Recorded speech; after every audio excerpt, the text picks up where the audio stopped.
Neil from Essex here with a very special pickup truck. This is Ford's F-150 Lightning, their battery-powered truck. I've had a lot of fun running around here lately. Normally, we're talking about tractors and construction equipment and implements. There's a lot of interesting parallels between the strengths and shortcomings of this battery-powered pickup truck and the strengths and shortcomings of a lot of the battery-powered technology that's filtering into our industry in terms of battery-powered tractors and mowers and some of that stuff you're starting to see floating around out there. We're gonna take a little bit of time today. We're gonna take this guy for a drive. We're gonna tow for it, load it down, and talk a little bit about those parallels, right? There's other people that review vehicles better than I do, but if you want to understand how battery technology is going to impact tractors and construction equipment, that's today's conversation. Essex, a helping hand with your land. Here in Essex, we have dozens and dozens of pickup trucks. We are hauling equipment all the time.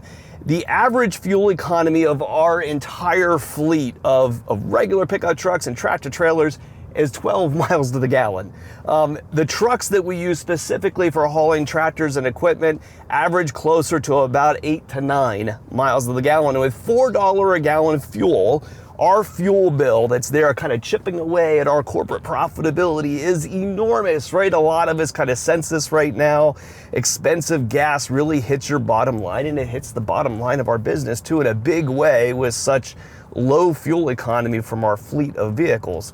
I was hopeful that maybe Ford actually has a viable truck here that we could use for going out, making deliveries, picking equipment up, and that kind of thing that we can bring back, plug in, and charge.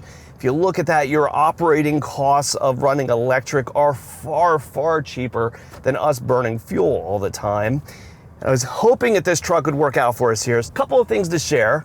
We're going to talk about this in terms of a work truck, right? A lot of people are going to look at a vehicle like this and still use it as a grocery getter, right? A lot of the trucks that you see out on the road aren't used for truck-like purposes. And this is going to be no exception, right? A lot of people are going to buy this for what it is, for a really fun to drive truck, and not necessarily one to work with and tow with. What's going to be the biggest issue for us with this is range, right? Everybody's got range anxiety with these electric vehicles. This is no exception. So the extended range battery pack of this truck comes in right about 300 miles of range. Now, as soon as I hooked this trailer up to the back of the truck, told the truck that I had a trailer behind it, it immediately took the range number here on the dash and cut it in half. Now, it will learn a little bit more. It might change that number a little bit based upon how heavy my load is here. But if you take that 300 miles of range and immediately have it, we're now at 150. If we give a 20% buffer in there so that you're not headed back to the shop or out to your customer on that very last bit of range, say we've got 120 so of usable range, so that's basically 60 miles out, 60 miles back, maybe a little bit over an hour's worth of driving, and unfortunately that's still not enough to get us to a majority of our customers, right? Yeah, 2/3 of the time it probably is going to do the job, but when you look at a truck as a tool, and it needs to be a tool that's always going to work, for us there's just too much unknown, right? Too much unknown there about, are we going to be able to make it or not? We're also always going to have a concern too of, when can the next person take the truck out? So, we're often making 3 deliveries, 2 deliveries, 3 deliveries a day sometimes. If you look at our calendar that shows the bookings for all of our vehicles, it's really busy. And to be able to bring this back, plug it in and have it charged up for the next guy, you just don't know, right? It's charging options for these things are coming a long way from the way that things sound, but it's not just like pulling to the gas station, filling her up and knowing that the next guy can take it out again. So we have some compromises there. As far as a vehicle goes though, this thing is a lot of fun to drive. If you overlook the fact that it's electric, it drives just like any other truck does. The electric aspect of it is pretty cool though. I mean, when you stomp on the gas, the thing goes like a bullet. It is unbelievably fast. Honestly, almost too fast to have in a business environment, right? Putting a 22-year-old kid in this kind of truck is probably not something that we as a business can do responsibly, right? It would be nice to see some eco modes or some speed limiting ability inside this truck, because the get up and go is just unbelievable. Honestly, to the point that I feel like sometimes I'm on a roller coaster. If I'm out on some of the back roads here playing around and slamming on the gas, it still rides like a truck. It's still got a lot of bumps and stuff to it. And I find myself getting nauseous almost sometimes just because of the speed, the acceleration, and the way that the thing handles.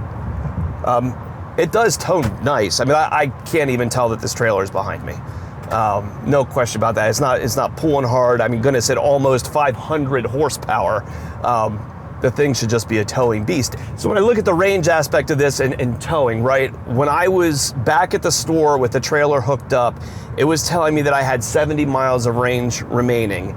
I've now driven 5 miles and it's telling me I'm at 62, so it's dropped 8 in the course of me actually driving 5. It's actually using less electric now. Now I'm on the highway. It would tell me that I'm burning 1 kilowatt hour per mile, which is less than when I was hot dogging it around and driving it hard. Driving like a bit of an idiot, to be honest. And that's more economical than what I would have guessed. No question, I mean, as soon as that trailer's back there, you can see this immediate hit on range. And talk about the anxiety part of it.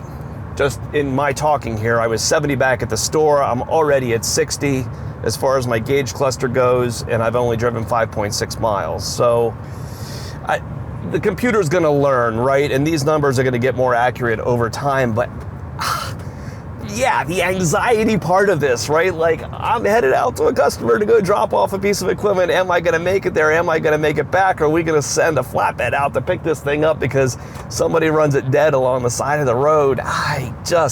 If they had something like this, and you've seen Ford tease this before, maybe like an extended range battery or something that could drop in the bed almost like a toolbox, that would do it, right? If you could get it out that, like, rather than a top end 300 miles of range, it was 500, I think we might have something at that point that when you do the math on how much of that's actually usable in a towing situation, becomes viable. Because as it is, even with the extended range battery pack, as a day in, day out towing vehicle, I just don't feel like it's there yet.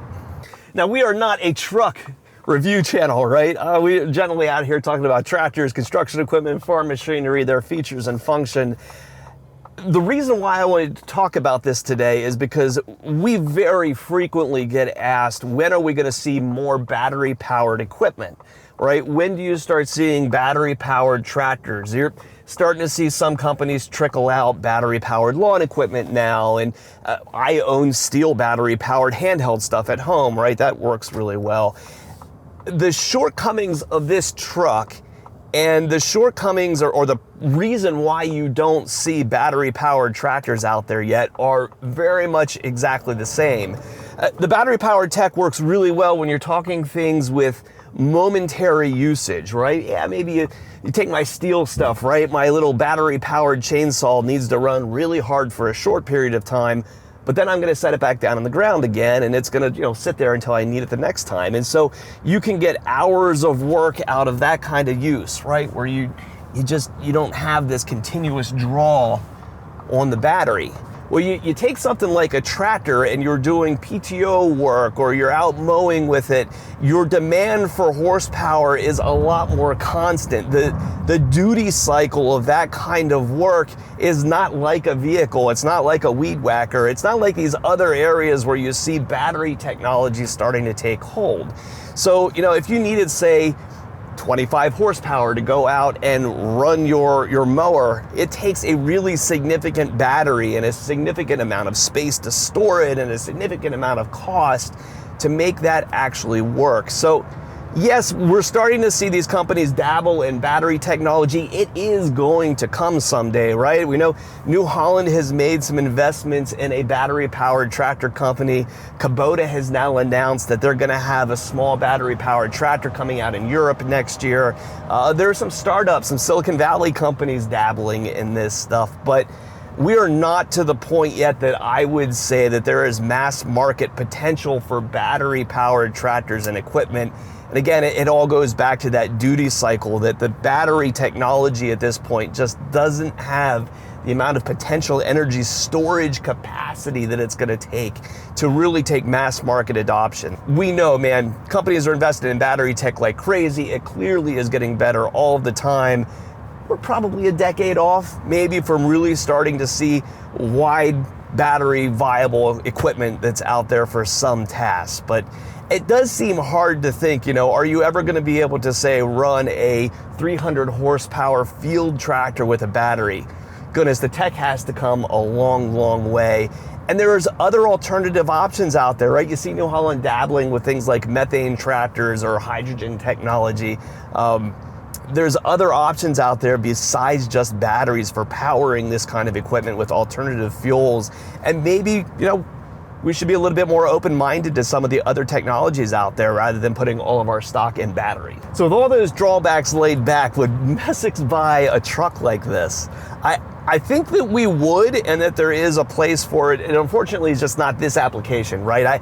I like it from the towing aspect. Again, we're trying to address that 8 or 9 mile a gallon truck that we put so many miles on. This absolutely would make sense for salesmen that are running out to see customers, for inter-store deliveries and transfers. You could go through and you can make the case that it works in a lot of other applications. It's just not towing. But if it's not towing and it's not truck-like work, why buy a truck at all, right? Why not use a much more economical small car, a Tesla, or any of the number of other, very economical Toyota battery-powered options are out there. All kinds of companies have these things now. If transportation is pure your goal, why do it with a truck, right? Trucks are made for towing, for doing truck-like things, and there's so many compromises here with this vehicle when it comes to doing those truck-like things. So I'm torn. I honestly don't know what direction we would go with this at this point. The potential's there, and I'd love to see it work. It's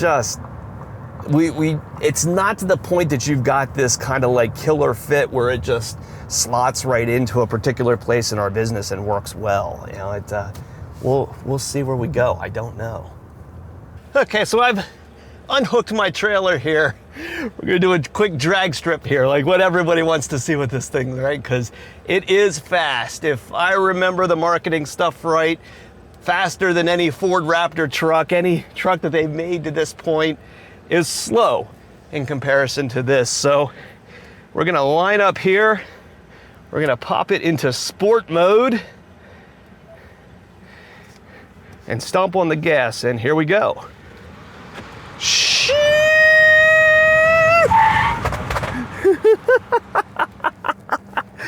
That is ridiculous how quick that thing is. There is no person needs to drive that fast, but man, is it fun. This thing is awesome. It is a lot of fun to drive. It is amazing how battery technology has advanced automobiles.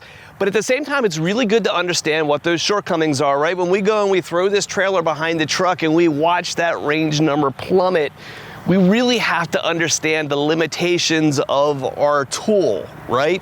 That's how I view this thing, as not so much something fun to blast around in. It is a tool, and our tool has some shortcomings here. And we're gonna see those same shortcomings as battery technology works its way into tractors in terms of how those cells just can't deliver the long-term runtime like a tank of diesel fuel can. So excited to see where things are headed. We are going to be on this journey for you, showing this stuff off here on YouTube as it comes out, and finding those right applications, right? This could be a perfect truck for us in our business in the right application, but just probably not in the application that I was hoping it was going to fit into. So if you're shopping for a piece of equipment and we can help, give us a call at Messick's. We're available at 800-222-3373 or online at messicks.com. It's surprising how much the engine contributes to the noise that you hear inside the machine, inside the truck. We used to talk about tractors all the time.